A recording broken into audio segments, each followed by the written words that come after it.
Innal hamdalillah nahmaduhu wa nasta'inuhu wa nastaghfiruh wa na'udzu billahi min shururi anfusina wa sayyiati a'malina may yahdihillahu fala mudilla lahu wa may yudlil fala hadiya lahu. Asyhadu an la ilaha illallah wahdahu la syarika lah wa asyhadu anna Muhammadan abduhu wa rasuluhu la nabiyya wa la rasula ba'dah. Nusalli wa nusallim ala nabiyyina Muhammadin wa ala alihi wa ashabihi wa man tabi'ahum bi ihsanin ila yaumiddin, amma ba'd. Faqala ta'ala fi kitabihil karim musiyan bittaqwa haitsu annahu qala a'udzu billahi minasyaitonir rajim ya ayyuhalladzina amanu taqullaha haqqa tuqatih wala tamutunna illa wa antum muslimun. Ma'asyiral muslimin, hadirin sidang Jumat yang dimuliakan Allah Subhanahu wa taala. Puji syukur kita panjatkan kepada Allah Subhanahu wa taala yang sampai detik ini masih memberikan kepada kita beragam kenikmatan, beragam anugerah yang dengan seluruh kenikmatan Allah Subhanahu wa taala kita diberikan kemampuan untuk melaksanakan salah satu perintahnya, yaitu melaksanakan sholat Jumat berjamaah. Salawat dan salam senantiasa tercurah kepada Nabi kita, Nabi Muhammad sallallahu alaihi wasallam, di mana beliau merupakan sosok panutan bagi kita, dan beliau termasuk sosok yang memberikan atau membawa faktor atau penyebab yang menjadikan kita dapat berbahagia baik dalam kehidupan dunia dan terlebih khusus adalah ketika di hari akhir nanti, di mana banyak manusia yang kemudian berduyun-duyun datang kepada beliau, di antaranya adalah untuk memintakan syafaat kepada Allah Subhanahu wa taala. Demikian juga salawat senantiasa tercurah kepada para istrinya, keluarganya, para sahabat, kemudian tabi'in dan seluruh kalangan yang mengikuti jejak langkah mereka hingga hari akhir, termasuk kita selaku umatnya.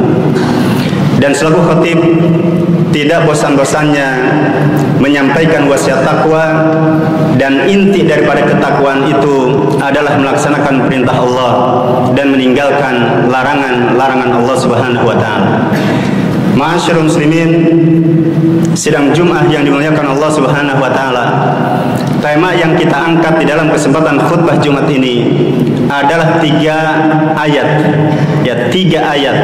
yang banyak dilupakan oleh manusia. Tema kita tentunya mengacu kepada pernyataan salah seorang sahabat yang mulia, yaitu sahabat Ibnu Abbas radhiyallahu anhu, di mana beliau menyatakan salatun muhkamatun tarakahunnan nas. Beliau menyatakan ada tiga ayat yang sudah jelas, ayat yang sudah gamblang, ayat yang sebenarnya sudah tidak butuh lagi penafsiran, yang muhkam, yang mana manusia banyak meninggalkannya, manusia banyak melupakannya, manusia banyak melalaikannya. Maka secara ringkas hadirin sekalian, di antara tiga ayat itu yang pertama adalah ayat yang ada di dalam surat An-Nur, ayat yang ke-58.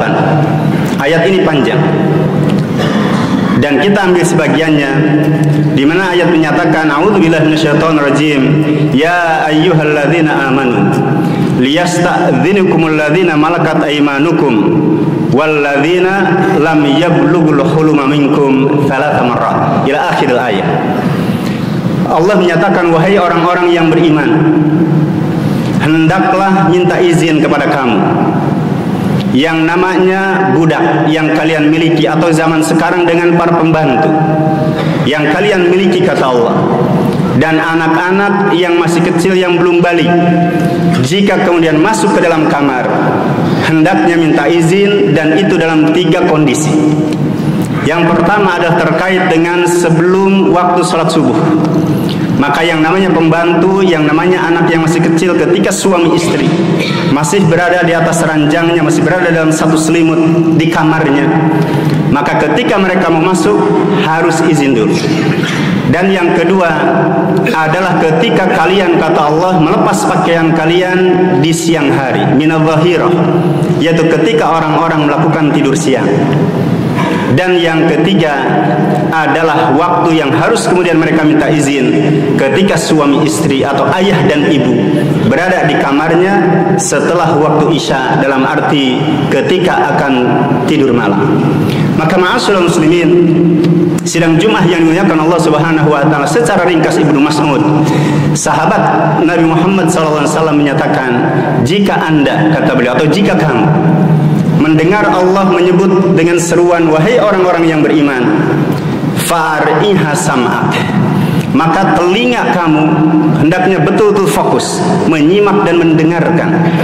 Karena pasti setelah kata-kata seruan tadi, pasti di dalamnya ada kebaikan yang Allah perintahkan dan ada keburukan yang Allah kemudian larang kalian untuk melakukannya. Maka ma'asyiral muslimin, berapa banyak misal ya terkait dengan ada seorang anak yang masih kecil, yang belum balik, melakukan gerakan yang mana gerakan itu seperti gerakan hubungan suami istri. Ketika ditanya, kenapa kamu melakukan perbuatan itu? Maka si anak mengatakan, karena inilah yang biasa dilakukan oleh bapak dan ibu. Inilah yang kemudian dia tiru, dan memorinya dia akan merekam terus, mengingat terus apa yang dilihat dari orang tuanya. Ketika orang tuanya melakukan aktivitas jima yang harusnya anak kemudian tidak melihat, anak tidak mengetahui, tapi anak kemudian melihatnya, dan itu ternyata direkam oleh sang anak, bahkan ditiru. Maka ma'asyiral muslimin, para ulama menyatakan ayat ini mengajarkan kepada kita terkait dengan pendidikan adab. Pendidikan adab terkait dengan orang-orang terdekat kita, orang-orang yang ada di rumah kita. Maka siapa saja yang punya pembantu, yang punya asisten rumah tangga, ya termasuk di antara baik itu yang laki maupun yang perempuan, ketika suami istri masih di kamar, misal memberi sarapan atau bikin teh atau kopi, maka tentunya hadirin sekalian harus diberikan pendidikan dulu, pengajaran dulu. Tidak boleh dengan selonong boy masuk begitu saja ke kamar kemudian melihat apa yang seharusnya tidak boleh dilihat. Sehingga hadirin sekalian, Ibnu Abbas menyatakan ada satu ayat, kata beliau, ketika menjelaskan ayat ini, yang kebanyakan manusia belum mengimaninya dengan sebenar-benarnya, yaitu ayat terkait dengan izin. Dan beliau menyatakan, sungguh aku senantiasa menyuruh pembantuku kalau mau masuk ke dalam kamarku, hendaknya dia minta izin dulu. Dan Ibnu Abbas juga menyatakan, ghalabas syaitonun nas ala thalath ayat. Beliau menyatakan syaitan telah mengalahkan manusia terkait dengan 3 ayat ini, salah satu yang tadi kita sebutkan. Ma'asyiral muslimin, sidang Jumat yang dimuliakan Allah Subhanahu wa taala. Kemudian ayat yang kedua yang banyak dilupakan oleh manusia adalah ayat yang ada dalam surat An-Nisa, ayat yang ke-8. Ketika Allah Subhanahu wa taala menyatakan dengan ungkapan wa idza hadaral qismata ulul qurba wal yatama wal masakin farzuquhu minhu wa qulu lahum qawlan ma'rufa. Allah menyatakan jika harta warisan sedang dibagikan, yang kemudian diantara yang hadir itu adalah mereka yang tidak berhak mendapat warisan dari kerabat dekat. Ya misal paman hadir, bibinya hadir, atau masih dari kerabatnya tadi, dan mereka terhalang, tidak berhak mendapatkan warisan, mereka hadir. Yang kemudian hadir juga dari kalangan anak-anak yatim, hadir juga dari kalangan orang-orang fakir, orang-orang miskin. Maka Allah katakan farzuquhum minhu, berilah mereka seberapapun dari bagian warisan itu. Yang kemudian waqulu lahum qawlan ma'rufa, dan katakan kepada mereka perkataan yang baik. Ma'asyiral muslimin, sidang Jumat yang dimuliakan Allah Subhanahu wa taala, tentunya hadirin sekalian, walaupun ada pendapat yang menyatakan ayat ini terhapus, ayat ini sudah dimansuh dengan ayat terkait dengan waris, terkait dengan ayat terkait dengan atau hadis terkait dengan wasiat, tetapi pendapat yang kuat hadirin sekalian, termasuk yang disebutkan oleh para ulama kita seperti Sa'id bin Jubair, beliau menyatakan bayan nas hadhil ayat. Banyak manusia yang menyia-nyiakan ayat ini. Ketika ada orang-orang yang kemudian hadir, ketika terjadi pembagian waris, orang-orang terdekatnya hadir, dia hanya nguping saja, hanya mendengar saja, si fulan dapat sekian, si fulan dapat sekian, tapi tidak diberi. Maka Allah perintahkan, berilah mereka. Dan Imam Qurtubi menyatakan, jika harta warisan itu banyak, maka sebaiknya diberikan. Beri seberapapun, ya tidak dibatasi harus sekian dan sekian, tidak. Yang kemudian kalaupun harta yang dibagikan itu ternyata sedikit, maka mohon maklumlah kepada mereka yang hadir. Minta maaflah kalau misal tidak bisa berbagi, tidak bisa memberi, karena memang hanya sedikit. Dan Imam Qurtubi menyatakan, kalaupun ternyata meskipun hartanya sedikit, tetapi tetap berbagi, falahum ajrun azim. Imam Qurtubi dalam tafsirnya menyatakan, dan bagi mereka yang memberi tadi mendapatkan pahala yang besar di sisi Allah Subhanahu wa taala. Dan Al Hasan Al Basri, salah seorang tabi'in, beliau kemudian menyatakan, hadhil ayah muhkamah, bahwasanya ayat ini adalah ayat yang muhkam, yang jelas, dan hukumnya masih berlaku dan tidak dihapus. Akan tetapi kata beliau, sayang, manusia terjangkit dengan penyakit pelit, manusia terjangkit dengan penyakit bakhil, sehingga tidak mau memberi orang-orang yang hadir ketika pembagian waris tadi. Aqulu qouli hadza wa astaghfirullah li wa lakum wa nafa'ani wa iyyakum bima fihi minal ayati wadh-dhikril hakim wa taqabbala minni wa minkum tilawatahu innahu huwal ghafurur rahim.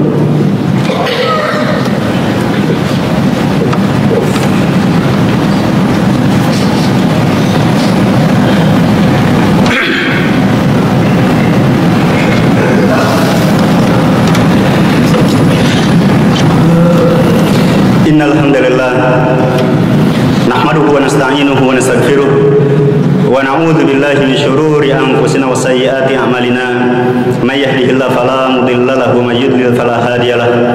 Asyhadu an la ilaha illallah wahdahu la syarikalah wa asyhadu anna Muhammadan abduhu wa rasuluhu la nabiyya wa la rasula ba'dah.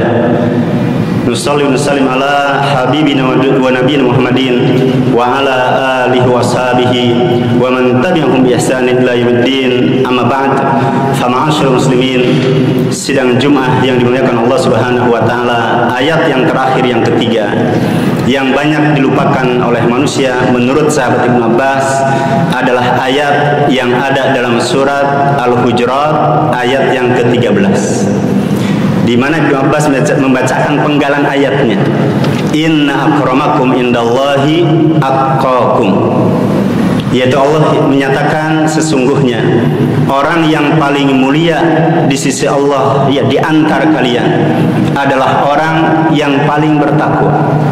Maka Imam Qurtubi, demikian juga dengan Ibnu Katsir, beliau menyatakan nilai seseorang di hadapan Allah bukan karena faktor nasab. Tidak ada yang namanya darah biru, ya, dengan beragam gelarnya, entah itu darah biru, darah hitam, darah hijau, darah merah, dan seterusnya. Maka di hadapan Allah tidak ada nilai illa bittaqwa. Nilai manusia itu di hadapan Allah adalah dikarenakan ketakwaan, atau dalam redaksi yang lain adalah dikarenakan biddin wa taqwa, dikarenakan kualitas agamanya dan kualitas ketakwaannya di hadapan Allah Subhanahu wa taala. Maka ma'asyiral muslimin, Nabi kita di dalam khutbah wadahnya, beliau menyatakan, wahai manusia, sesungguhnya Tuhan kalian atau Rabb kalian adalah Esa, dan nenek moyang kalian sumbernya satu, yaitu Nabi Adam. Dan sungguh tidak ada keutamaan bangsa Arab di atas non-Arab, dan juga belum tentu mulia orang yang non-Arab bagi orang atau atas orang Arab. Demikian juga tidak ada keutamaan bagi orang yang berkulit putih di atas orang yang berkulit hitam, dan juga tidak ada keutamaan bagi orang yang berkulit hitam di atas orang yang berkulit putih. Dan Nabi mengatakan illa bittaqwa, kecuali yang bertakwa kepada Allah Subhanahu wa taala. Maka ketika ada salah seorang sahabat agak sedikit nyinyir kepada salah seorang yang kemudian kulitnya agak hitam, yang kemudian Nabi menegur, kenapa kamu melakukan hal itu? Coba lihat orang-orang yang hadir ini. Kemudian Nabi mengatakan, apa yang kamu dapatkan? Sahabat mengatakan, ya Rasulullah, di antara yang hadir ada yang berkulit putih, berkulit hitam, ada yang sawo matang dan seterusnya. Yang kemudian Nabi menyatakan, wahai fulan, sesungguhnya kamu tidak akan lebih unggul di hadapan Allah Subhanahu wa taala dibandingkan dengan mereka, kecuali kamu menjadi sosok yang bertakwa kepada Allah Subhanahu wa taala. Maka yang terakhir hadis sekalian, Nabi kita Nabi Muhammad sallallahu alaihi wasallam dalam hadis riwayat Imam Muslim menyampaikan perkataan kepada bibinya dan kepada putri beliau dengan ungkapan, wahai Sofiyah bibiku, inni la ugni anki minallahi syai'a. Wahai bibiku, sesungguhnya aku di hari akhir nanti tidak bisa menolong sedikit pun, membantu atau menolong kamu sedikit pun. Yang kemudian, wa ya Fatimah binta Muhammadin inni la ugni anki minallahi syai'a. Wahai putriku yang tercinta Fatimah, yang merupakan darah daging Rasul, yang silsilah nasabnya langsung pada Nabi kita Nabi Muhammad SAW. Maka Nabi mengatakan, sungguh di hari akhir nanti, di hadapan Allah nanti, aku tidak bisa menolong kamu sedikit pun. Tentunya hadis sekalian, yang dibutuhkan ketika menghadap Allah Subhanahu wa taala adalah dengan ketakwaan tadi. Maka demikian hadis sekalian, 3 ayat yang disebutkan oleh Ibn Abbas merupakan 3 ayat yang sering dilupakan oleh manusia. Yang pertama adalah surat An-Nur ayat yang ke-58. Yang kedua adalah surat An-Nisa ayat yang ke-8, dan yang terakhir yang tadi yaitu surat Al-Hujurat ayat yang ke-13. Dan mudah-mudahan khutbah ini ada manfaatnya, terlebih khusus untuk diri khatib sendiri dan umumnya untuk hadirin sekalian. Dan di akhir khutbah, marilah kita berdoa kepada Allah Subhanahu wa taala, mudah-mudahan seluruh kebaikan kita, amal saleh kita diterima oleh Allah Subhanahu wa taala. Amin ya rabbal alamin. Innallaha wa malaikatahu yusholluna 'alan nabi ya ayyuhalladzina amanu shallu 'alaihi wa sallimu taslima. Allahumma shalli 'ala Muhammad wa 'ala ali Muhammad kama shallaita 'ala Ibrahim wa 'ala ali Ibrahim innaka Hamidum Majid. Allahumma barik 'ala Muhammad wa 'ala ali Muhammad kama barakta 'ala Ibrahim wa 'ala ali Ibrahim innaka Hamidum Majid. Allahumma ighfir lil mu'minina wal mu'minat wal muslimina wal muslimat al ahya minhum wal amwat innaka sami'un qaribun mujibud da'wat. Allahumma a'izal islam wal muslimin wa adhil asyirka wal musyrikin fa innahum a'da'uka wa a'da'uddin. Allahumma ansur man nasarul muslimin wa khudul man khadal muslimin. Allahumma ansuril muslimina fi Palestin. Allahumma ansuril muslimina fi Palestin. Allahumma ansuril muslimina fi Palestin. Rabbana atina fid dunya hasanah wa fil akhirati hasanah wa qina adzabannar. Wa sallallahu ala nabiyyina Muhammad sallam wa akhir da'wana alhamdulillahil alamin. Aqimus salat. Allahu akbar, Allahu akbar, asyhadu an la ilaha illallah, asyhadu anna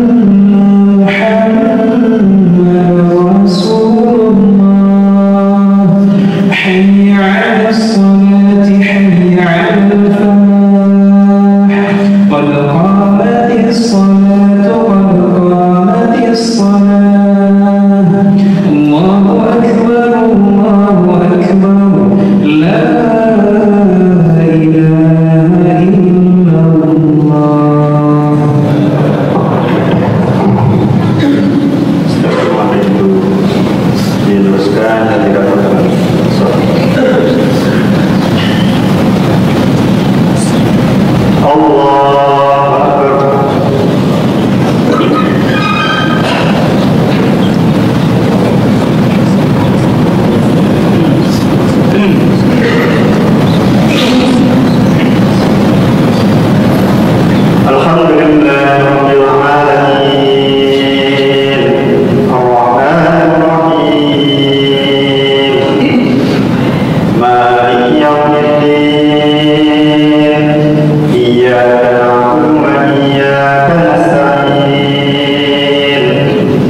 Assalamualaikum warahmatullahi wabarakatuh. Bapak-bapak saudara sekalian, seperti kami sampaikan di awal tadi, insya Allah setelah sholat Jumat ini kita akan menggalang dana untuk kegiatan sunatan massal yang akan dilaksanakan tanggal 21 Desember 2024 melibatkan sekitar 50 peserta, dan juga kita akan mengadakan wisuda santri penghafal Quran Nur Fatahillah dan Ma'had Nur Fatahillah pada saat yang bersamaan. Begitu kami mengajak Bapak saudara sekalian untuk berinfak untuk pelaksanaan sunatan massal tersebut, dan juga untuk kegiatan journey to Baduy Mu'alaf. Alhamdulillah sudah terkumpul beberapa Al-Quran dan mukena untuk 300 mukena Al-Quran. Sekarang kurangnya sekitar 227 lagi, kemudian mukena 127. Buku Iqra sudah tercukupi, dan juga pakaian baik pria maupun wanita ataupun anak-anak juga kami tunggu infak pakaian dari bapak-bapak saudara sekalian. Dan bagi bapak saudara sekalian nanti insya Allah yang akan ikut bergabung dengan kami untuk hadir di Baduy Mu'alaf di Banten, kami usahakan nanti mendaftar melalui panitia. Dan untuk bapak-bapak saudara-saudara yang akan menikmati makan makan siang. Mari kita berdoa terlebih dahulu. Semoga apa yang akan kita makan dan minum menjadi energi untuk beramal saleh. Semoga apa yang akan kita makan dan minum menjadikan kita hamba yang pandai bersyukur. Semoga apa yang kita makan dan minum menjadi wasilah datangnya ketenangan, keberkahan, ketenangan dan keistiqomahan. Dan kita doakan semoga mereka yang menghadirkan makanan minuman tersebut Allah berikan rezeki berkah berlimpah, keluarga sakinah mawaddah warahmah dan anak keturunan soleh solehan.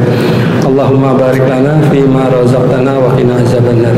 Assalamualaikum warahmatullahi wabarakatuh.